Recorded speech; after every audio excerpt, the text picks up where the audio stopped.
Good evening. Welcome to Tuesday's programme with Dominic Hill and me, Geeta Pendse. First tonight, the police say the online grooming, rape and murder of the Leicestershire schoolgirl Kaylee Haywood is a terrible warning to young people on the internet. Well, as you'll know, in just a matter of hours, we'll finally get to have our say in the referendum on our membership of the European Union.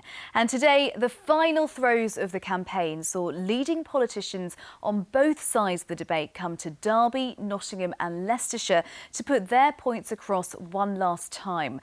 Our political editor, Tony Rowe, reports on a day of fierce campaigning in the East Midlands that was at times chaotic. It was the following day when his health had deteriorated that the doctor spotted signs of septicemia late in the afternoon. Now, three medical experts in the inquest said this was far too late and that had appropriate or timely antibiotics been given to him, he would have survived. I mean, how can you explain that? So we missed that opportunity. We should have taken it. We should have identified that that patient was unwell and we should have given antibiotics quickly as per the sepsis bundle. I can only apologise that we didn't do that this time. And so what's happened to those members of staff? You know, have they been sacked?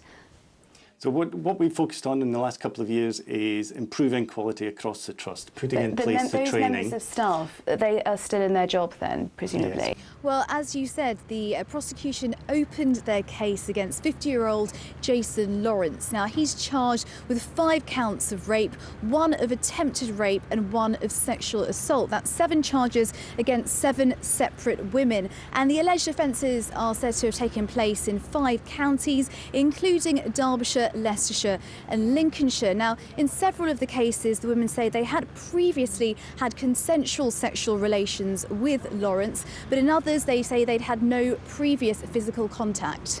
Well, Geeta Pendse is at Q for us this evening, where she's been exploring our links to the garden's past and present. Good evening to you, Geeta, in nice weather as well.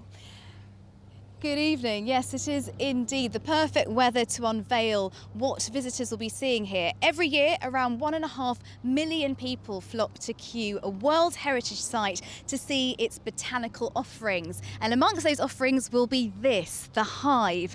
It's a sculpture designed by the Nottinghamshire designer and artist Wolfgang Buttress. And as you said, it was originally built to represent the UK in the World Expo in Milan last year. And it's the very first UK pavilion to be brought back here and built on British soil. Now, in a moment, we'll be speaking to Wolfgang about this mammoth structure. But first, I've been exploring Kew's links to our region, and over here they collect millions and millions of plant specimens. And amongst those specimens is a very special collection by a Derbyshire botanist who in many ways has been forgotten by history. So we've been to take a look. With 7 million specimens from around the world, the herbarium at Kew Gardens is a botanist's paradise. And amongst the flora is a small collection by a Victorian schoolmaster from Derbyshire who's largely been forgotten. Joseph Whittaker was born in 1813 and he lived in and around Morley in Derbyshire. Now, during the Victorian era, it was commonplace for people to collect plants and preserve them. But Whittaker took it to the next level. He collected thousands of specimens in and around Derbyshire. I mean, the two of you are marking 25 years together. What does it feel like being together still? Is it like a marriage, a happy marriage? Or... Oh, it's much better than marriage. OK. You still get on then? Yeah, exactly. Yeah. And I'm so fed up with him now, I thought this might kill him off. Is it working? Oh, on stage, no, you know. We do lots of sort of, oh, my knee backstage. Ow, my back's really hurting tonight. Oh, you know, and you think, do the Rolling Stones do that when they come up between songs? I'm sure Mick Jagger has the odds. Do you think backstage they go, backstage? Well, Keith probably wheeled along backstage, isn't he, I would imagine. Well, thank you so much for coming on the show. Thanks for having good us. luck for the rest of the tour, and I hope you stay alive. Thank you very much. That's the nicest thing anyone's ever said to me. And I meant it. I really do hope they stay alive. Yes, you... They're performing on Thursday, so... Yeah. They caused a bit of havoc when they came in, didn't they? They did. They were all over the place. Rooting around where all the cables are. Under there. Very popular, though. There were a lot of people in the studio I like him. getting a photo. Yes. Well, then here's another Mr. Popular. They're offering Adam and Scott tickets for a night at the theatre. With a certain amount of trepidation, both have agreed to give it a go. So, open up your envelope. So you're both seeing shows tonight. Okay. They're in different spaces at Derby Theatre. Okay. Different kind of shows. I've got Blast Off tonight at 7:30. I've seen the movie. You're looking quite happy, Scott. There's a genuine smile on your face with this ticket. I am. I'm really, really chuffed. I can't wait. Wow. Cool. Who you got? So, over to Adam. I've got the Canterbury Tales. Canterbury Tales. So does that ring any bells? Not at all. It's a big year here at Derby Theatre as they celebrate turning 40. All of these are programmes from the last 4 decades, and tonight Adam and Scott for the first time will be swapping their Rams programme to sample theatre life. Afterwards, Sarah and marketing manager Marianne will get to see their reactions, positive or otherwise.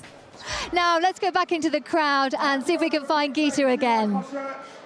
Yes, it really is just a sea of blue from here. Watching on are Claire, Scott and Lewis. Claire, you were there when they lifted the trophy, weren't you, at the King Power? What's this been like? Absolutely amazing. It's just been an incredible experience, and to experience it with my lads as well, it's been brilliant, absolutely brilliant. And Scott, you told me you've taken 4 days off. I couldn't miss it for the world. The boss knows it. He's a West Brom fan. He knows how us small teams feel. He's happy for us. Thank you very much. And he says he'll be partying for the next 4 days. Well, I'm with a gentleman who certainly thinks they will. This is James Beresford from Visit England, one of the partners in the project. We're standing in front of this specially made Grecian temple, which houses some of the silverware from Chatsworth. We know that places like the Peak District attract tourists, but what makes you think that people will cross counties for culture? Well, it's not an impossible divide, is it? Culture is very strong, from the Harley Gallery to the Nottingham Contemporary here. This is one of the biggest celebrations outside of India, and tonight there's a very special dance performance of the Ram Leela, which shows Lord Ram returning after conquering the demon king Ravan. It's meant to symbolise good overcoming evil and light pervading through the darkness, and there's certainly a lot of light here on Belgrave Road. As you said, it's meant to be bigger and better than ever. For the very first time, they've got the Ferris wheel illuminating the skyline here, and there's actually a light display stretching around 1,000 metres along the Golden Mile.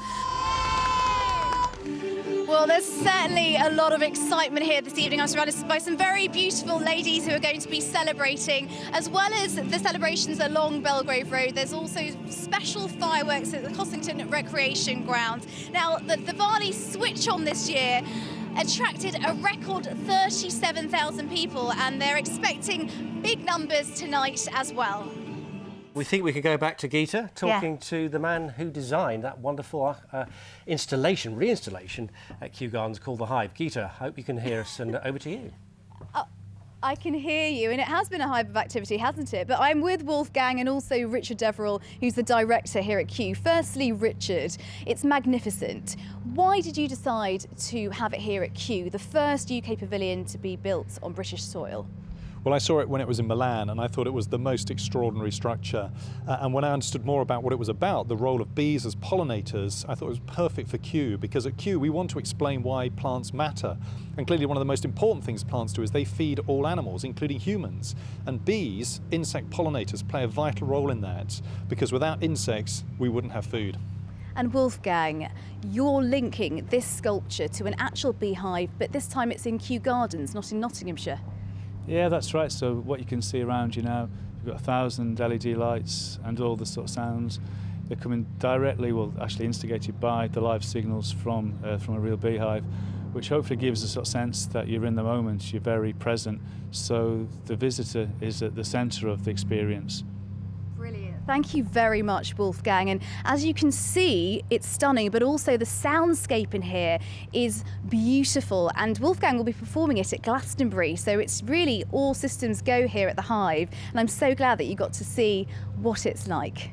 So ever since then, dilly ding, dilly dong. Dilly ding, There you dilly go. dong. We'll have a dingly dong weekend. Bye. What she said.